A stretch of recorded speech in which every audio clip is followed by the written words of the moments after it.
तो चले रुक गोरखपुर का कर लेंगे, जहां मुख्यमंत्री योगी आदित्यनाथ की मौजूदगी, क्या कुछ कह रहे हैं एक बार सुनिए। प्रत्येक पीड़ित व्यक्ति को समय से न्याय देने की रही है। यानी जो ब्रिटिश कालखंड की अवधारणा थी दंड पर आधारित, इससे अलग हट करके हर व्यक्ति को न्याय मिले और समय पे न्याय मिले, इस दिशा से भारतीय न्याय संहिता 2023, भारतीय सुरक्षा संहिता 2023 और भारतीय साक्ष्य संहिता 2023, ये 3 नए कानून को गत वर्ष जुलाई में लागू किया गया। लागू होने के बाद यह अनिवार्य हो गया है कि उन सभी अपराधों में फॉरेंसिक साक्ष्य जुटाए जाएं जिसमें 7 वर्ष से ऊपर की सजा है। और इसके लिए हम लोगों ने पहले से ही तैयारी की थी। अक्सर होता था कि अपराधी अपराध करता था और अपराधी के अपराध के बाद चूंकि साक्ष्य अगर इकट्ठे होते भी थे तो उस अपराधी को सजा इसलिए नहीं दे पाते थे क्योंकि अच्छी लैब्स नहीं थी। लैब्स के अभाव में अपराधी बच जाता था। हम लोग जब 2017 में आए थे, देश की सबसे बड़ी आबादी के राज्य में 4 लैब मात्र थे। हमने उसी समय इस बारे में निर्देश जारी किए कि कम से कम रेंज स्तर पर यानी कमिश्नरी स्तर पर हमारे पास एक एफएसएल लैब होनी चाहिए। और इसके लिए प्रयास प्रारंभ हुए और मुझे बताते हुए प्रसन्नता है कि हमने 8 वर्ष में 4 लैब को बढ़ा करके 12 करने में सफलता प्राप्त की। 18 कमिश्नरी उत्तर प्रदेश में हैं, हर कमिश्नरी में एक लैब हो। उसके लिए हम लोगों ने 6 अन्य स्वीकृत करके वे आज निर्माणाधीन हैं। यानी 18 ये सभी लैब बन जाएंगे तो 18 लैब्स हमारे पास प्रदेश में होंगी। और वह लैब भी केवल सामान्य नहीं, जिनमें हर प्रकार के फॉरेंसिक साइंस से जुड़े हुए उस पहलू की जांच की जा सकती है जिससे अपराधी के खिलाफ एक ठोस साक्ष्य समय पे हम न्यायालय में प्रस्तुत करके उसे दंडित करवा सकें और एक पीड़ित व्यक्ति को न्याय दिला सकें। इस अवधारणा पर आधारित यह व्यवस्था प्रदेश में लागू की गई और इसके लिए हर एक जनपद में व्यवस्था की गई कि वहां पे मोबाइल फॉरेंसिक लैब भी दिए जाएं। 75 जनपद हैं प्रदेश में, हर जनपद में हमने 2-2 वैन इस रूप में उपलब्ध करवाए हैं जो साक्ष्य कलेक्ट कर सकें। अब ऐसा नहीं कि कोई व्यक्ति अपराध करेगा, पीड़ित भटक रहा है, वर्षों से वह तड़प रहा है, अपराधी मौज मस्ती कर रहा है क्योंकि उसके खिलाफ साक्ष्य नहीं है और इसलिए वह बच निकलता है। लेकिन अब बचेगा नहीं क्योंकि अपराध होने के कुछ ही घंटे के अंदर उसके खिलाफ पुख्ता साक्ष्य होगा और साक्ष्य के साथ साथ लैब भी होगी जहां पे एक्सपर्ट बता देगा कि हां यह इस व्यक्ति से मिलता जुलता है और इस व्यक्ति ने यह अपराध कारित किया है। वह कोई भी इस प्रकार का अपराध हो, कहीं दुष्कर्म के मामले आते हैं, कहीं पे आतंकी घटनाएं घटित होती हैं, कहीं पे कोई फायर करके अपने लाइसेंसी असले से फायर करके किसी की हत्या करने का प्रयास करता है। बैलिस्टिक जांच करने में बहुत समय लगता था, अब ऐसा नहीं हो पाएगा। और डीएनए जांच की सुविधा भी अब गोरखपुर की इस लैब में उपलब्ध करवा दिया गया है। कोई भी व्यक्ति अपराध करेगा तो बच नहीं निकल सकता है। और इन सबको जोड़ने के लिए उत्तर प्रदेश के युवाओं को इसके माध्यम से अधिक रोजगार प्राप्त हो सके, हम लोगों ने प्रदेश में लखनऊ में यूपी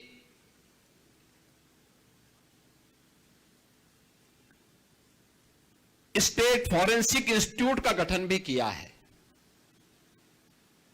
उसमें हमने अलग अलग पाठ्यक्रम भी तैयार किए हैं। सर्टिफिकेट कोर्स, ये जितने भी कलेक्टर होंगे, यानी जितने भी कलेक्शन करने वाले तकनीशियन होंगे, उन तकनीकी कर्मचारियों के लिए सर्टिफिकेट लैब में जो लोग इसका मिलान करेंगे उसके लिए डिप्लोमाधारी और उस पर अपनी राय देने वाले उसके एक्सपर्ट डिग्रीधारी और उनके अनुभव भी इसमें काम आएंगे। यह आज का नए समय में नए हो रहे अपराधों को रोकने के लिए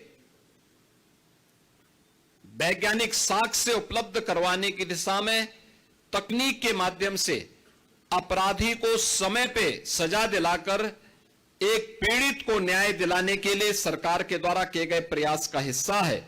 और आज गोरखपुर की इस अपग्रेड लैब को, जो ये श्रेणी की लैब है, इसमें वे सभी प्रकार की सुविधाएं यहां पर उपलब्ध होंगी जो वास्तव में एक व्यक्ति को, जो जांच को में तेजी लाने में, सटीक और पूर्ण तरह साक्ष्य आधारित जांच होगी। और यह फॉरेंसिक लैब मॉडर्न पुलिस के लिए एक गेम चेंजर के रूप में काम आने वाली है। और इस दिशा से आज के इस अवसर पर मैं इस पूरे क्षेत्र के लोगों को इस बात के लिए हृदय से मैं बधाई देता हूं कि इसका लाभ होने से आज प्रदेश में वे सभी प्रकार की सुविधाएं लोगों को प्राप्त हो जाएंगी, जिसके माध्यम से हम लोग उत्तर प्रदेश के नागरिकों को समय से सुसंगत न्याय उपलब्ध करवाने के लिए वैज्ञानिक साक्ष्य उपलब्ध करवा करके माननीय न्यायालय के माध्यम से अपराधी को समय पे सजा दिला सकें। उत्तर प्रदेश में state institute of forensic sciences जो लखनऊ में हम लोगों ने बनाया है, एक अत्याधुनिक इंस्टीट्यूट है। और उसमें हम लोगों ने जो सुविधाएं उपलब्ध करवाई हैं, उसमें एडवांस डीएनए डायग्नोस्टिक सेंटर की स्थापना की है, वर्ल्ड क्लास डीएनए लैब्स की स्थापना की है, EI drone and robotic labs वहां पर हम लोगों ने उपलब्ध करवाए हैं। और जो नैनो ड्रोन से लेकर के 40 किलो वजनी ड्रोन को ले जाने की सामर्थ्य के लिए भी उस प्रकार के कार्यक्रम वहां पर हम लोगों के द्वारा संचालित किए गए हैं। और इसे हम लोगों ने अभी हाल ही में पाठ्यक्रम उसका प्रारंभ कर दिया है। वहां पर तेजी के साथ ये सभी कार्य आगे बढ़ रहे हैं। प्रदेश सरकार का जो लक्ष्य है, हर मंडल में अत्याधुनिक एफएसएल लैब बने, एआई बेस्ड फॉरेंसिक एनालिसिस की व्यवस्था प्रदेश के अंदर उपलब्ध हो जाए, साइबर फॉरेंसिक को एक ग्लोबल स्टैंडर्ड तक लेके जाना, डीएनए के परीक्षण की क्षमता को भी कई गुना बढ़ाना और क्राइम साइंस मैनेजमेंट को पूरी तरह वैज्ञानिक बनाने की दिशा में सरकार के द्वारा किए जाने वाले प्रयास का यह हिस्सा है। और जिसमें आज गोरखपुर की इस फॉरेंसिक लैब को आज उद्घाटन किया जा रहा है। मैं इस अवसर पर इस पूरे परिक्षेत्र के नागरिकों को हृदय से बधाई देता हूं, अपनी शुभकामनाएं देता हूं। बहनों और भाइयों, सरकार की जीरो टॉलरेंस की नीति का यह हिस्सा है। और जीरो टॉलरेंस की नीति के अंतर्गत सरकार ने जो प्रदेश के अंदर 2017 से ही रूल ऑफ लॉ लागू हो, इसके लिए जो प्रयास प्रारंभ किए, इसके लिए भर्ती की प्रक्रिया को तेजी के साथ आगे बढ़ाने। आप याद करिए, पिछले 8 वर्ष में 2,19,000 केवल भर्ती उत्तर प्रदेश पुलिस में हुई है। 2,19,000। और मान करिए 2,19,000 से अधिक पुलिस कार्मिकों की भर्ती उत्तर प्रदेश के अंदर। अभी हाल ही में 60,244 पुलिस कार्मिकों की भर्ती हुई। आप अनुमान करिए, ये 2,19,000, कई राज्यों के पास इतनी फोर्स नहीं, और इतना हम लोगों ने 8 वर्ष में भर्ती करके उत्तर प्रदेश के युवाओं के लिए नौकरी की संभावना प्रदेश के अंदर विकसित की।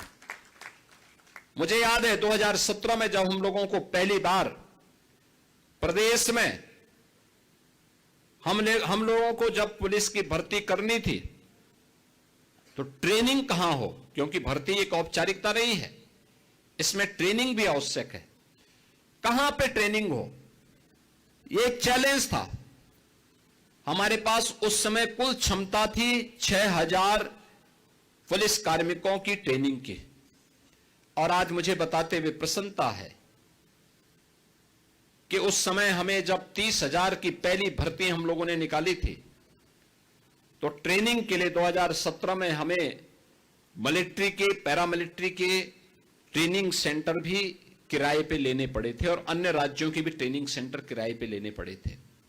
लेकिन इस समय हम लोग 60,244 पुलिस कार्मिकों की जो ट्रेनिंग दे रहे हैं, ये 60,244 पुलिस की ट्रेनिंग की क्षमता प्रदेश के अंदर विकसित की गए ट्रेनिंग सेंटर में ये सभी पुलिस कार्मिक आज के दिन पे ट्रेनिंग ले रहे हैं।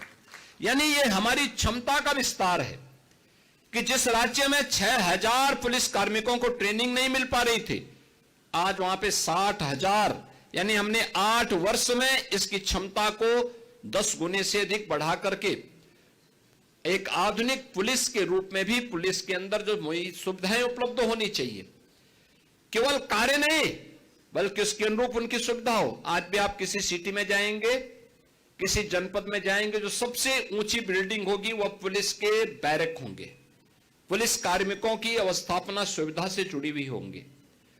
उत्तर प्रदेश में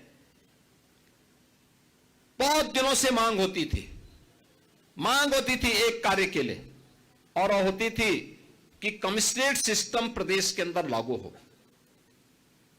यानी दशकों से मांग थी, 50 साल पुरानी ये मांग थी। 1970 में पहली बार ये मांग उठी थी, नहीं लागू हो पाई, और हम लोगों ने 2020 में इस प्रक्रिया को आगे बढ़ाया। अब तक 7 जिले ऐसे हैं जहां पुलिस कमिश्नरेट सिस्टम हम लागू कर चुके हैं। ये पुलिस की मॉडर्नाइजेशन का उसका एक पार्ट है। सेफ सिटी के लिए 2016 में माननीय उच्चतम न्यायालय ने इसके बारे में देश के सभी राज्यों को आदेशित किया था, लेकिन इस पे अनिर्णय का शिकार बना हुआ था पूरी मशीनरी। हम लोगों ने आकर के आज प्रदेश के अंदर 17 म्युनिसिपल कॉर्पोरेशन को और नोएडा, ग्रेटर नोएडा को सेफ सिटी के रूप में integrated command and control centre के साथ जोड़ते हुए आज 13 लाख से अधिक सीसीटीवी कैमरे लगा करके उस पूरी की व्यवस्था को एकदम सुरक्षित बना दिया है। आज आप देखते होंगे, पहले तो अपराध होता नहीं, लेकिन अगर कहीं छिनैती या लूट की घटना घटित हो गई तो कुछ ही घंटों में अपराधी जेल के शिकंजों में होता है और लंगड़ाता हुआ चलता हुआ दिखाई देता है। यह नया प्रदेश है जो अपराध को स्वीकार नहीं करता है और अपराधियों को यह दिखाने का प्रयास भी करता है कि अगर अपराध किया तो उसकी कीमत उसे चुकानी पड़ेगी। प्रदेश के अंदर पिछली सरकारों ने पीएसी बल को पूरी तरह समाप्त करने की साजिश रची थी। हम लोगों ने उसको फिर से गठित किया। जो 34 कंपनियां समाप्त हो गई थी उसका पुनर्गठन कर दिया। प्रदेश में एसएसएफ को हम लेके आए, स्पेशल सिक्योरिटी फोर्स का गठन, एसडीआरएफ का गठन, महिला पीएससी बहानी का गठन, 3 नई महिला पीएससी बहानी का गठन किया गया है, जिसमें देश की स्वाधीनता के आंदोलन से जुड़ी हुई उन वीरांगनाओं के नाम पर ये सभी सेंटर हम लोगों ने रखे हैं। गोरखपुर में वीरांगना झलकारी बाई कोरी के नाम पर, लखनऊ में वीरांगना उदा देवी पासी के नाम पर, बदायूं में वीरांगना अवंती बाई लोधी के नाम पर ये 3 महिला पीएससी बटालियन का गठन आज हम उत्तर प्रदेश के अंदर कर चुके हैं। 5 नई पीएससी बटालियन बलरामपुर, जालौन, मिर्जापुर, शामली और बिजनौर के लिए भी स्वीकृति देकर के इन कार्यक्रमों को आगे बढ़ाने का कार्य हुआ है। और यही नहीं, प्रदेश के अंदर जिन 10 जनपदों में पुलिस लाइन नहीं थी, वहां पर पुलिस लाइन का गठन करके वहां पर बुनियादी सुविधाएं, पुलिस की ट्रेनिंग के साथ साथ अत्याधुनिक सुविधाएं वहां पर लोगों को प्राप्त हो, इसके लिए भी धनराशि उपलब्ध करवाने का कार्य आज प्रदेश के अंदर हम लोगों ने इन सभी जनपदों में किया है। और मुझे बताते हुए प्रसन्नता है कि उत्तर प्रदेश में जो पहले असुरक्षा के कारण महिला श्रम बल की भागीदारी, जो वोमेन वर्कफोर्स थी प्रदेश के अंदर, जो विभिन्न क्षेत्रों में कार्य करने की उनकी स्थिति थी, वह